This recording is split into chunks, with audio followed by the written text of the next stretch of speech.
Que les bénédictions soient, que la vie engendre la lumière toujours, éternellement et toujours les bénédictions au nom des manes ancestrales fertiles et viriles de toutes les choses ont toujours été. Je vous retrouve dans cette petite capsule pour vous parler, toujours dans la spiritualité ancestrale, des trois parties et de leurs fonctions du corps humain. Il est important que vous compreniez que de façon générale, le corps humain est divisé en trois grandes parties et que chaque partie est constitutive de Simatawi et que la connaissance de ces trois grandes parties du corps humain permettrait à chacun d'entreprendre un cheminement de réflexion beaucoup plus sage qui corresponde à la spiritualité ancestrale. Et donc, je suis en train de vous aider à savoir réfléchir africain, à savoir réfléchir comment, à partir de notre identité et à sortir des comportements japhétiques, sémitiques, des comportements qui brisent ce que nous appelons l'énergie de Kama. Parce que la plupart du temps, aujourd'hui, quand les gens veulent réfléchir, ils ne savent pas que le processus de réflexion doit partir d'abord de l'unité identitaire. Puisque, quoi qu'on dise, c'est une unité identitaire qui est réfléchie. Maintenant, est-ce que l'unité identitaire qui réfléchit, réfléchit selon son code identitaire ou réfléchit selon le code identitaire d'une autre unité identitaire? Ce qui veut dire que si on prend généralement les trois principes issus de Noé ou Nun, on a donc le peuple Kama, le peuple sémitique, le peuple japhétique.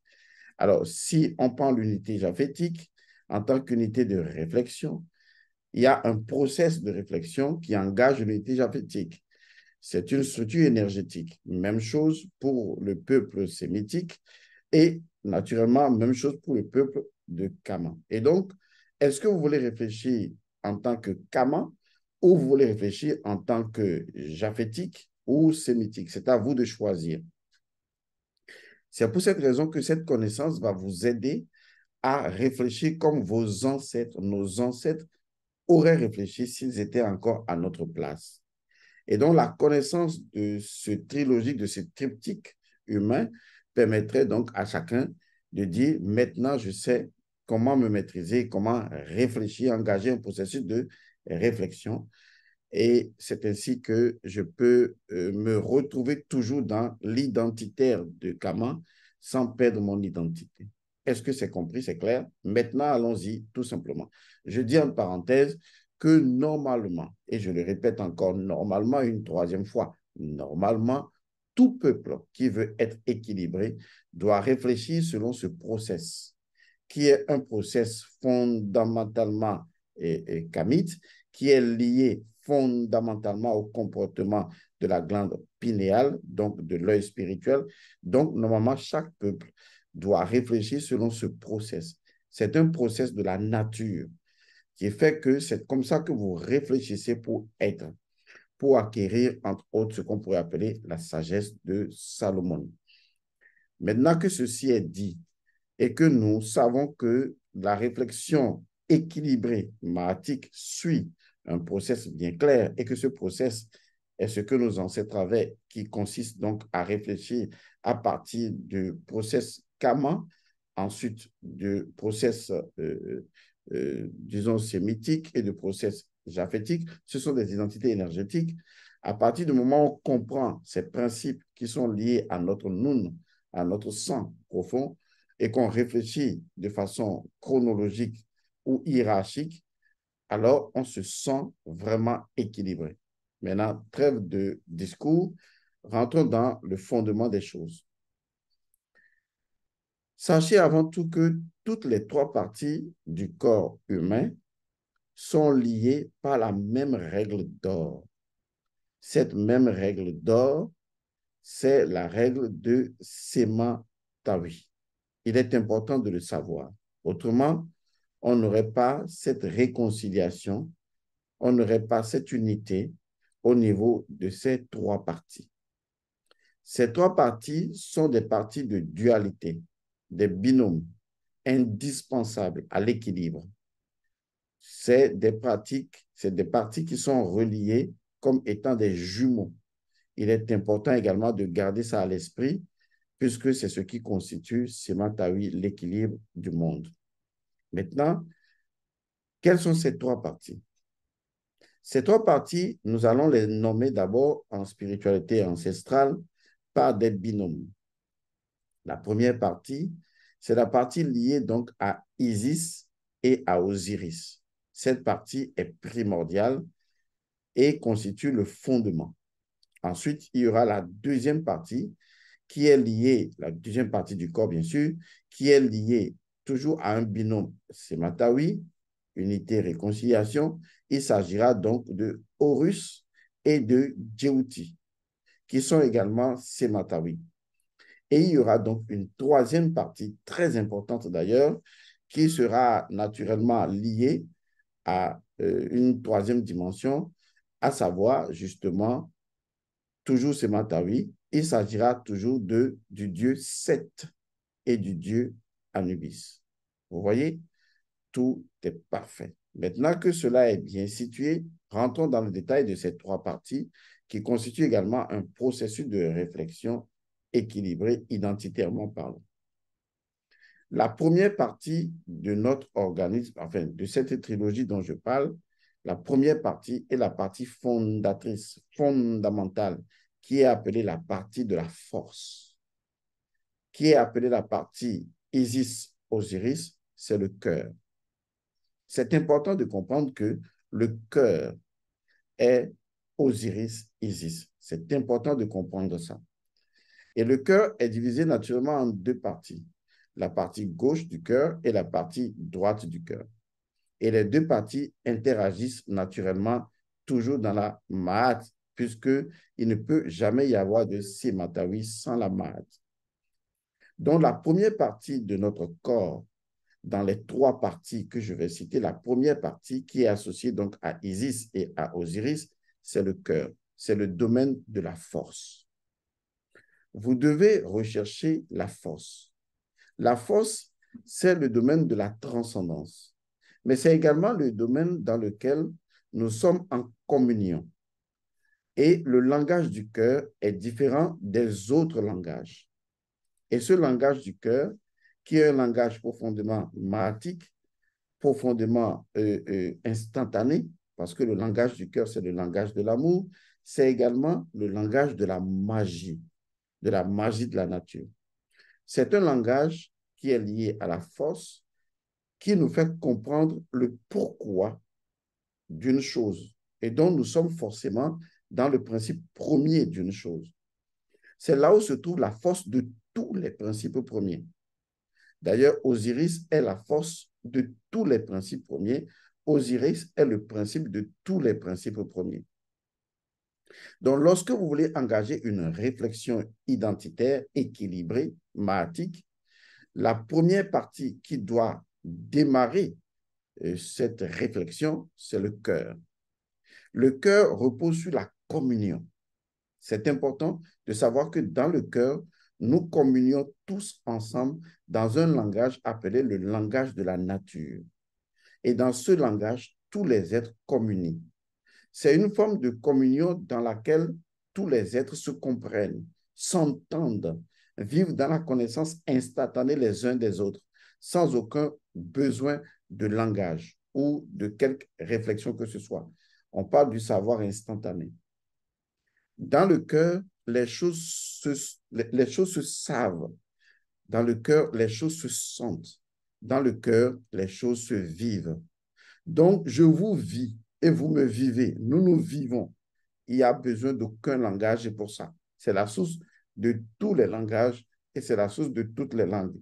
Il n'y a pas besoin, lorsqu'on est dans la zone du cœur, lorsqu'on vit la vie et la vie des autres et que nous vivons nos vies, nous vivons les uns les autres, point besoin de langage. Parce que la vie, puisque ceci est également appelé le point anahata, le centre de vie, puisque ma vie n'est plus ma vie.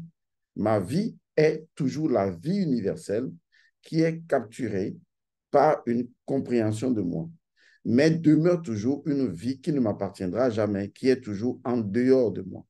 Parce que la vie possède une dimension immanente et transcendante, une dimension à la fois limitée et illimitée.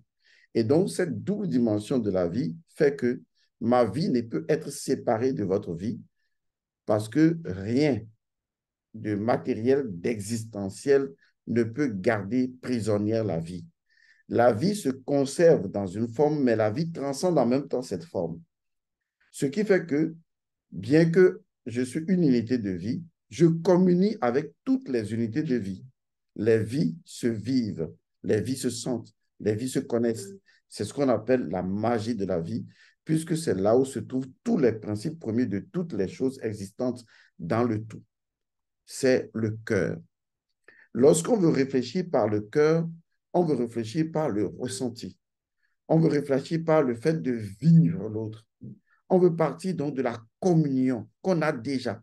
Parce que la communion précède toujours la communication. Il ne peut jamais y avoir de communication si précédemment il n'y avait pas de communion.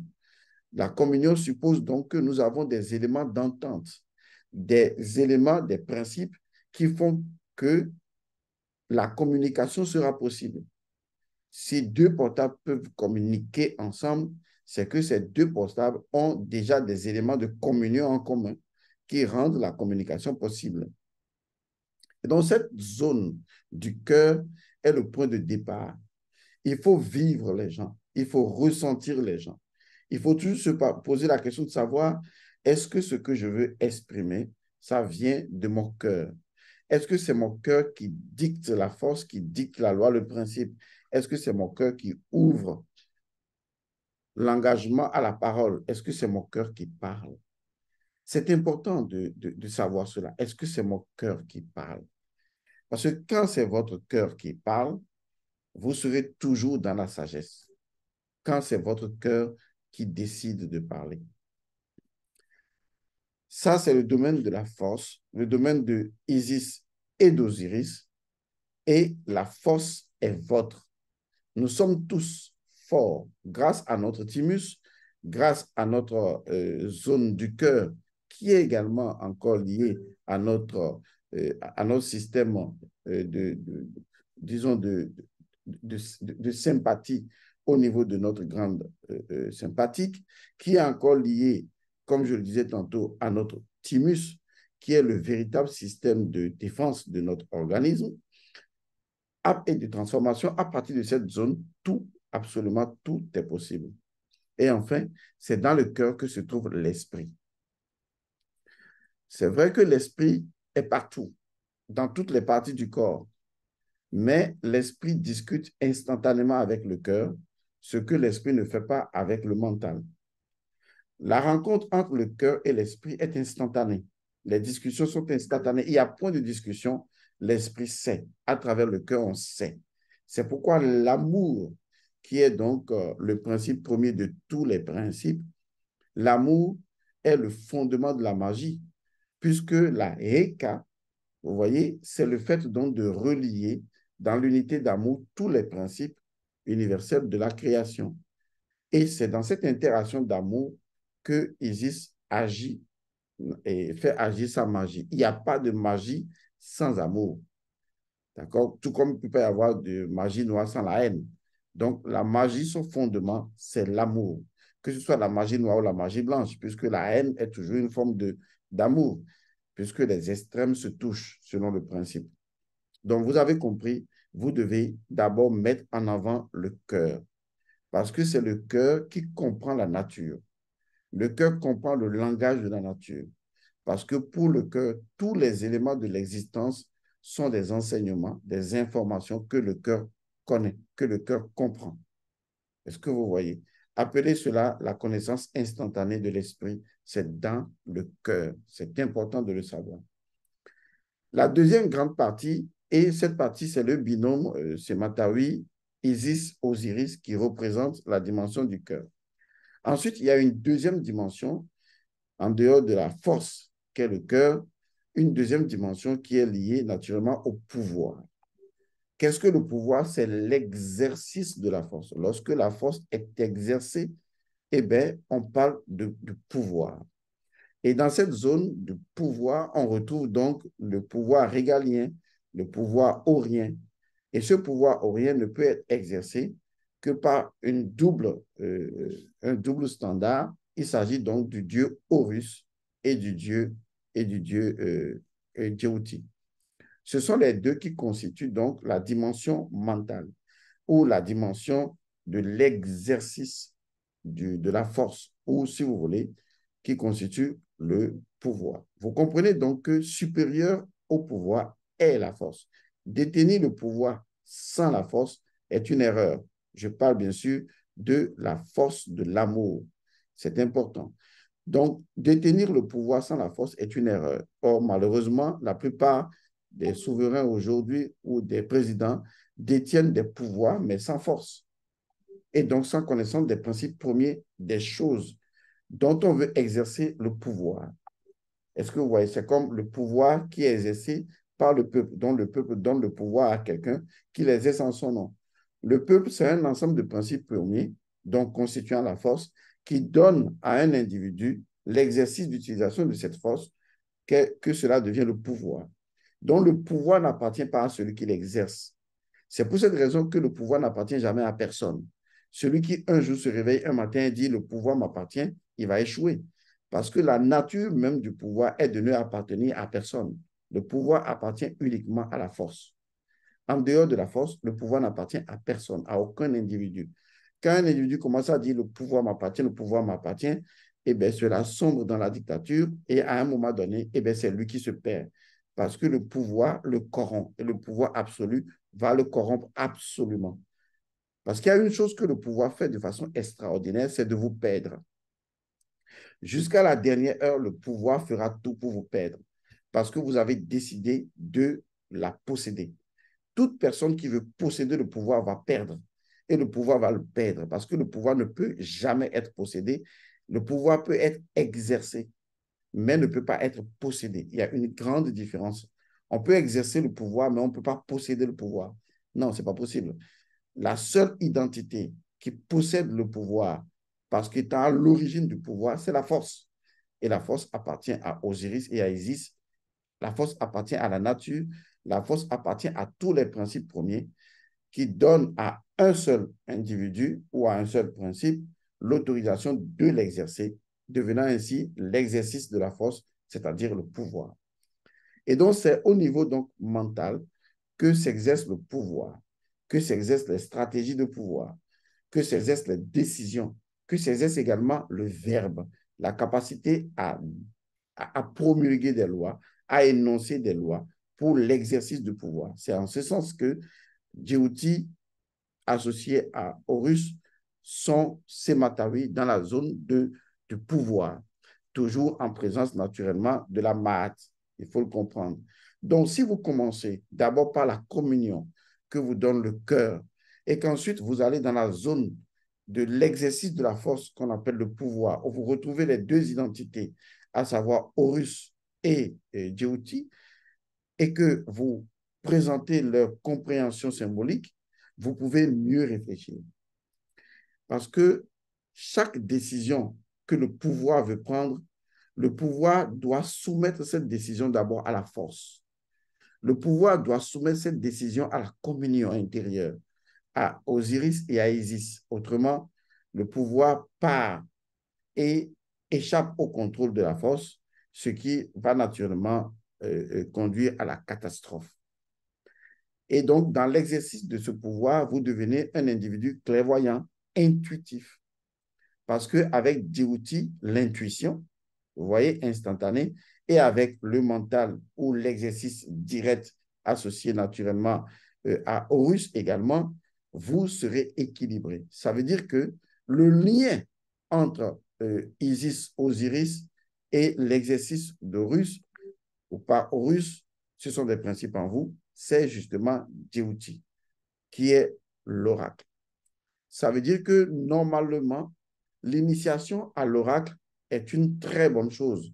Je ne parle pas de la fausse initiation à l'oracle, mais l'initiation à l'oracle, c'est justement la capacité à ouvrir le chemin qu'il y a entre Isis, Osiris et Horus pour que l'exercice de votre vie se déroule sans anicroche, parce que qui est accompagné par l'oracle peut prendre des décisions éclairées, des décisions intelligentes, intelligibles, et qui peut naturellement prendre des décisions du cœur que l'âme connaît, et c'est moins d'erreurs. Parce que tout dans la vie, c'est une question de décision.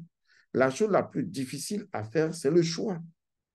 Parce que quand vous êtes là, vous avez un problème de choix, vous avez un problème de décision. Parce que vous manquez de clairvoyance pour voir la vraie nature des choses. Donc, vous êtes dubitatif. Vous vous dites, est-ce que je prends à droite? Est-ce que je prends à gauche? Comment je suis sûr que en prenant à droite, je suis dans le juste, en prenant à gauche, je suis dans le juste? Comment est-ce que, vous voyez, à partir de ce moment, vous avez besoin de l'oracle. Et donc, l'initiation à l'oracle est censée vous donner cette clairvoyance qui émane justement de votre cœur par la force, et vous saurez exactement quelle décision prendre après quelques réflexions. Parce que c'est à ça que sert la réflexion. C'est la capacité de permettre à un principe de s'exprimer en rapport avec un autre principe. C'est ce qu'on appelle une réflexion. Elle est d'abord divine. On l'appelle la réflexion divine. Une fois que cette étape numéro 2 est passée, on passe maintenant à la troisième étape. Et cette étape numéro 2 est liée donc à la tête, au cerveau. Et là encore, on a le cerveau droit et le cerveau gauche. On a le cerveau gauche qui est souvent associé à Djouti et le cerveau droit qui est associé souvent à, n'est-ce pas, à Horus. Mais au même moment, les fonctions s'entremêlent. Donc, il faut comprendre que cet entremêlement représente toujours ces ma dans leur position sématarie. Troisième partie du corps humain, dans l'intervention de la réflexion, cette zone est appelée la zone de puissance. Donc, nous avons la force, le cœur, le pouvoir, le niveau mental, et nous avons la zone réservée à la puissance. Toujours, cette zone est réservée à la puissance, et cette zone est également double. Tout comme au niveau du cœur, on a le cœur qui est double, on a le cerveau qui est double. Au niveau de cette partie, on a également les gonades. Vous voyez, on a les gonades, les testicules, les ovaires ou les gonades qui sont également doubles. Vous comprenez que je veux parler de la zone du sexe. Laissez-moi vous dire une chose. Le sexe appartient, de par son positionnement et par prévalence, le sexe appartient au dieu Seth.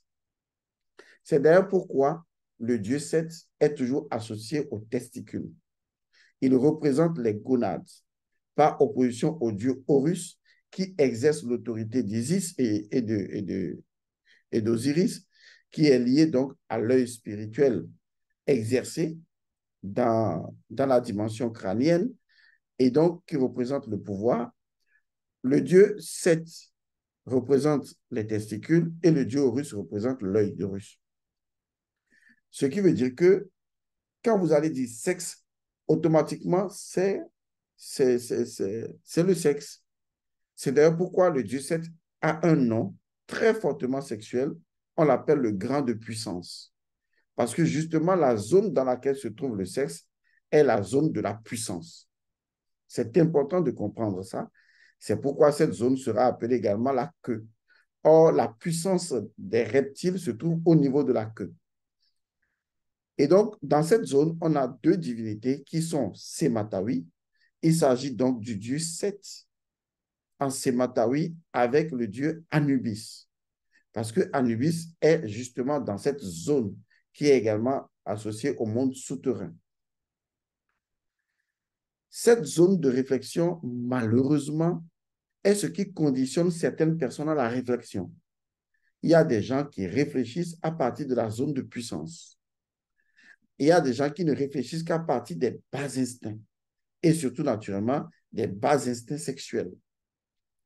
Il y a des gens qui ne réfléchissent que par rapport à tout ce qui est lié à la matière, au monde matériel et à la survie matérielle, malheureusement. Et donc, quand les gens réfléchissent à partir de la zone de puissance, c'est tellement anachronique que ces gens sont souvent possédés. Leur comportement violent et déséquilibré, on le constate dans la nature. Malheureusement, le fait que les jeunes ne maîtrisent pas leur sexualité, eux tous y réfléchissent à partir de la zone de puissance.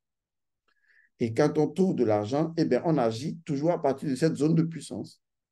Et on utilise l'argent pour asseoir cette zone de puissance. Parce que ce qui dirige aujourd'hui le monde, c'est quand même l'argent, mais considérablement le sexe. Ça veut dire que toute l'humanité réfléchit apparemment à partir de la zone de puissance, à partir de la zone septième, encore déséquilibrée, à partir donc du sexe, à partir de cette troisième zone-là. Il y en a qui réfléchissent à partir de la zone mentale. Souvent, ce sont des personnes très accros à l'intellect, mais pas vraiment des gens intelligents, des gens qui savent réfléchir, penser par routine, mais pas des gens intuitifs, capables de comprendre la nature et le sentiment d'unité que nous avons avec le tout.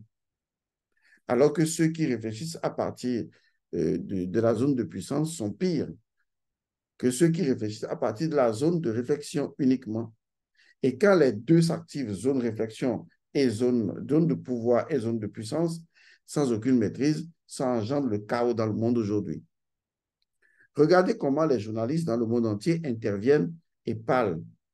Vous allez voir que ce sont des gens qui utilisent deux zones. Premièrement, la zone de l'intellect qui est liée au raisonnement et à la logique, avec les intérêts qui vont avec, et la zone de puissance qui est liée aux bas instincts, surtout lorsque vous voyez par exemple certains journalistes qui veulent forcément dénigrer l'Afrique, et même des Africains journalistes de l'étranger qui veulent dénigrer l'Afrique, qui veulent montrer que, par exemple, le Mali ne peut arriver à rien, le Niger ne peut arriver à rien, ou le Burkina ne peut arriver à rien, vous vous rendez compte que ce sont des personnes qui peuvent agir par les bas instincts comme la jalousie ou des comportements de frustration et de diffamation. Parce que ce sont des personnes dont la zone de puissance a échappé à la zone mentale ou les deux ont échappé à la zone du cœur, qui est la force. Et donc, si vous voulez réfléchir selon le process de karma, qui est le process de l'identité équilibrée, chaque fois que vous devez interagir avec quelqu'un, commencez d'abord par le cœur. Cherchez la communion avec la personne, avec les choses, avec tout ce qui vous entoure. Cette communion, ce n'est pas vous qui la créée, elle a toujours été. Est-ce que vous voyez? Parce que au plus profond de l'unité sortie du nous sommes tous un. Le fait que l'unicité de chacun est son unité fait qu'en réalité, toutes les unités sont unifiées dans une unité commune.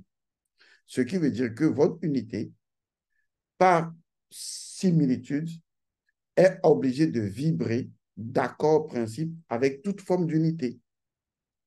Maintenant, c'est à vous de décider, est-ce que vous voulez ressentir la vibration et la fréquence, l'énergie sur laquelle l'autre et vous, vous êtes en communion.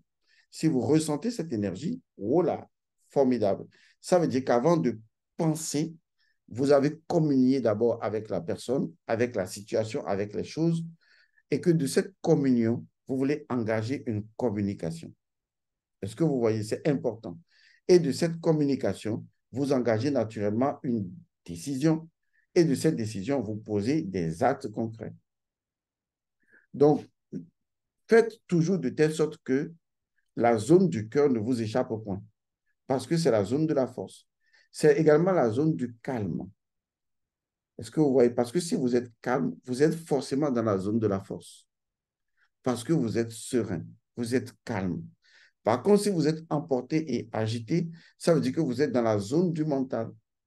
Et cette zone du mental possède déjà des disques de routine, comme par exemple la colère, la frustration, les perversions du mental, et dans ces souvenirs qui sont gardés sous forme de, de, de mémoire, de facsimilé, et bien ça s'active rapidement et vous vous emportez, générant ainsi dans la zone de puissance les négativités des entités démoniques.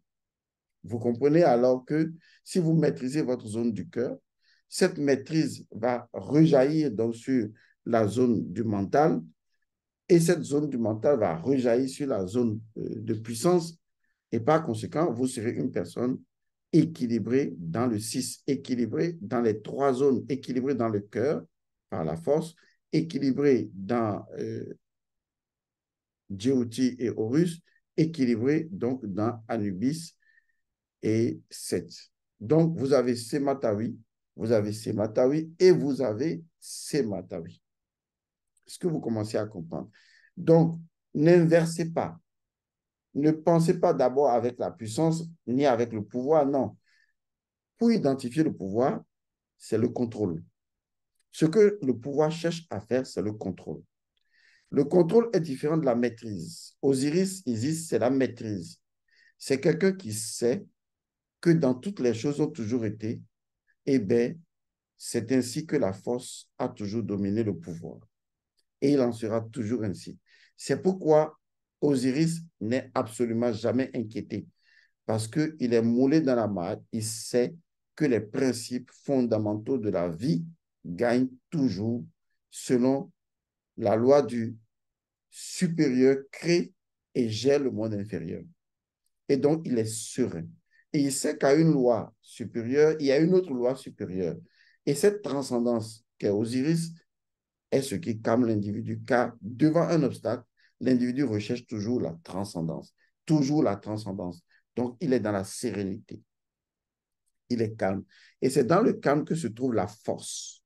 Et cette force-là lui permet, lorsqu'il l'exerce calmement, eh bien, d'exercer le pouvoir calmement, avec discernement, avec lucidité, vous voyez, et avec justement intuition. Et une fois que cela est exécuté ainsi, cela crée l'équilibre nécessaire à la puissance. Car lorsque la puissance perd de son équilibre, eh bien, tout part en vrille. Donc, vous avez aujourd'hui ce qu'on appelle les grandes puissances qui ne possèdent aucune force. C'est comme n'avoir pas de ressources naturelles, vous voyez, et être quand même les premiers du monde. C'est aberrant.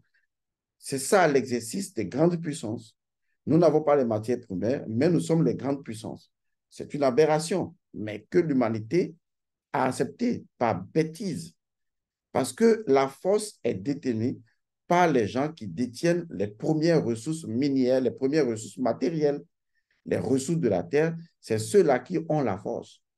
Si les autres sont appelés les grandes puissances ou les puissances, les premières puissances, nous, on devrait s'appeler les premières forces. Malheureusement, personne ne comprend cela. Et donc, les gens, à partir de leur soi-disant puissance, exercent des pouvoirs que ces gens n'ont pas. On appelle ça une illusion de pouvoir. Donc, aujourd'hui, le monde est géré par des pseudo-grandes puissances qui exercent une illusion de pouvoir qui est acceptée et admise par des populations, jusqu'à ce que quelques-uns de Kama se réveillent pour dire, vous n'avez pas de puissance ni de pouvoir parce que vous n'avez pas de force. Et c'est là que se positionnent les enfants de Kama, la culture de la force.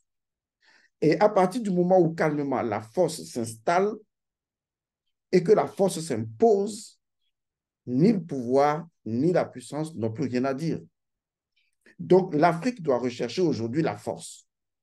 Pas la puissance, mais la force. La force dans son identité.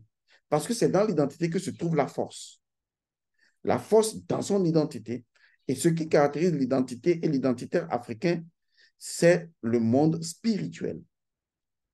Aujourd'hui, et la science y arrivera, si l'Afrique ne reste pas fidèle à son identité culturelle intrinsèque et à sa capacité à comprendre la nature et à être dans la communion avec la nature, tôt ou tard, l'Afrique sera perdue.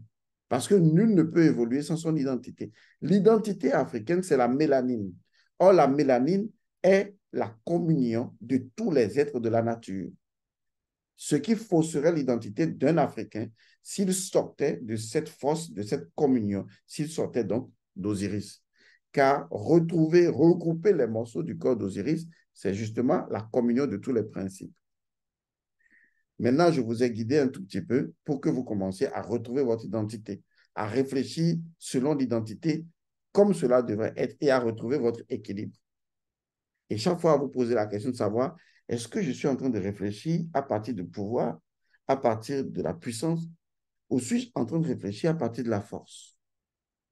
Même chose lorsqu'on est en face des problèmes de la vie. Souvent, tout le monde veut réfléchir avec le pouvoir et donc raisonnement logique, ou les gens veulent réfléchir avec la puissance. Je veux ceci dans ma vie, je veux ça.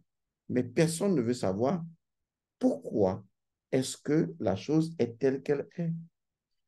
Et personne ne veut d'abord transformer son cœur et la dimension de Isis et Osiris en lui pour produire le pouvoir capable de générer la puissance qu'il faut. Et en agissant contrairement à ce process, eh bien, vous êtes conflictuel à vous-même. Vous n'êtes pas différent de ceux qui ne détiennent aucune ressource naturelle et qui sont les grandes puissances du monde. Ça veut dire que vous êtes en train d'aller dans votre énergie à contre-courant. Et quand vous allez à contre-courant de vous-même, eh bien, vous créez des catastrophes dans votre vie. Je vous remercie d'avoir suivi cette capsule. Je vous rappelle que nous sommes dans Rafeza 2023, qui est toujours ouvert. Toute personne qui veut participer au rituel annuel du feu sacré, même à distance, vous avez le communiqué en bas de cette capsule. Vous lisez, vous suivez et vous vous inscrivez. Nous avons également dit que l'avortement est aujourd'hui cause de blocage dans la vie de beaucoup de personnes. Nous pouvons vous aider. Vous nous écrivez donc, on va vous dire comment ça va se passer. Vous nous écrivez au plus 228 99 99 93 93 sur WhatsApp. Souvent, il faut éviter d'appeler sur WhatsApp parce que ça me gêne énormément. Souvent, même quand je fais des capsules ou quand je fais des visioconférences ou quand je parle avec des gens, il y en a qui appellent à tout bout de champ. Non. Écrivez d'abord, demandez s'il est possible qu'on s'appelle avant d'engager un appel. Sinon, ce n'est pas, c'est pas intéressant. Jusque-là, je vous dis paix et bénédiction. Portez-vous bien. Oui, je vais annoncer également une chose. Je vais vous poser une question. Répondez-moi en commentaire avant que je ne fasse la capsule là-dessus. Pourquoi est-ce que notre organe sexuel, que nous soyons hommes ou femmes, pourquoi l'organe sexuel se trouve-t-il dans la même zone que l'anus? Oui, je sais, vous n'avez pas posé cette question. Parce que vous ne vous posez justement pas ces questions. Pour vous, oui, la science a dit, bon, selon les divisions cellulaires, c'est là ou c'est là. Oui, mais pourquoi est-ce que dans nos gènes, la biologie humaine a été programmée pour que justement, dans l'organisation que la vie Mao veut, l'organe sexuel soit toujours à côté de l'anus? Pourquoi? Oui, si vous répondez à cette question, eh bien, je vous fais un cadeau. L'organe sexuel aurait pu être placé ici. Vous allez me dire, oui, mais ce serait vilain. Non, ce ne serait pas vilain. Si c'est placé ici, avec l'évolution, ce serait toujours ici. Vous allez vous en accommoder. Ça va même être beaucoup plus facile. Il suffit de se serrer et puis de faire l'amour. Et faire l'amour serait encore plus facile d'ailleurs. Et donc, notre organe sexuel serait ici et justement, l'anus serait ailleurs. On pourrait même accoucher à partir d'ici. Parce que justement, le corps aurait conçu un cœur capable de s'élargir et duquel un enfant pourrait ressortir et que le cœur reviendrait à sa position normale. Tout cela aurait pu être ça. Est-ce que vous voyez où l'organe sexuel aurait pu être dans la main, aurait pu être à un endroit autre, mais éloigné de l'anus? Mais pourquoi, Seigneur, pourquoi l'organe sexuel est-il placé justement à côté de l'anus? Pourquoi? Ou que le contraire, l'anus, pourquoi es-tu placé à côté de l'organe sexuel? Je pense que si vous arrivez à trouver cette réponse, alors vous comprendrez beaucoup de choses en ce qui concerne votre vie. Je vous le garantis. Ce sera une autre capsule qui nous révélera cela. Oui, grâce à leur principe premier.